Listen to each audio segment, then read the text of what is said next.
Well, last week, news broke across the nation that another police officer, Lieutenant Joe Glenowicz, was shot and killed in the line of duty. This just days after the WDBJ on-air massacre of a reporter and photographer and the execution-style murder of a Texas police officer as he was filling up his car on break. All of these incidents are stirring up the gun law conversation again. Politicians are trying to figure out the source of the violence and how to limit and ultimately prevent gun violence across the nation. And as usual, the ideas are divided. Here's what presidential hopeful Marco Rubio said this week about gun laws. They're terrible tragedies, and it's important to remember those tragedies were the result of an individual, not a weapon. A person made a decision to kill people. I continue to strongly support the Second Amendment because I know that gun laws are only followed by law-abiding people. Criminals don't care what the law is. That's by definition what a criminal is. We know, for example, in the tragic shooting of that reporter a few days ago, that gun laws would not have prevented it. He passed the background check.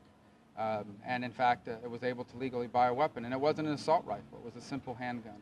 I think the broader question for our society is, why have we become so calloused?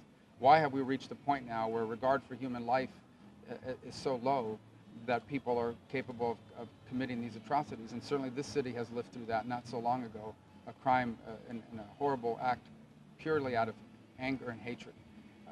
And it's what's in the heart of our people that should be troubling us, not the weapon that they use to commit these atrocities.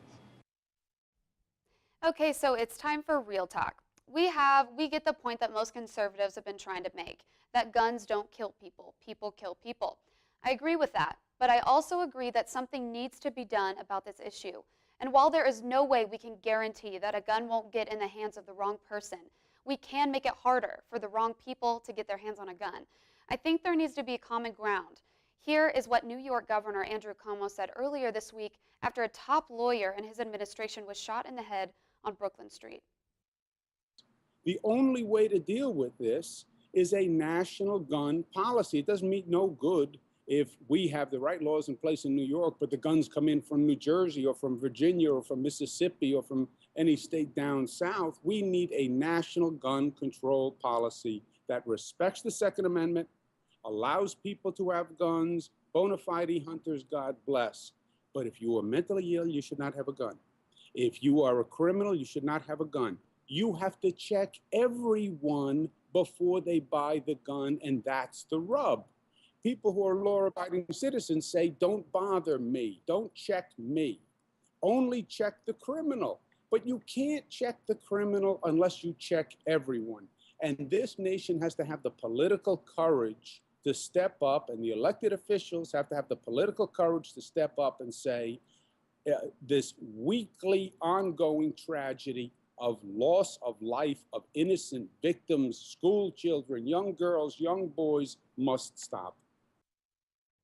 Well, tell us what you think about gun laws and gun violence. Write us on Twitter or Facebook. We would love to hear what you have to say.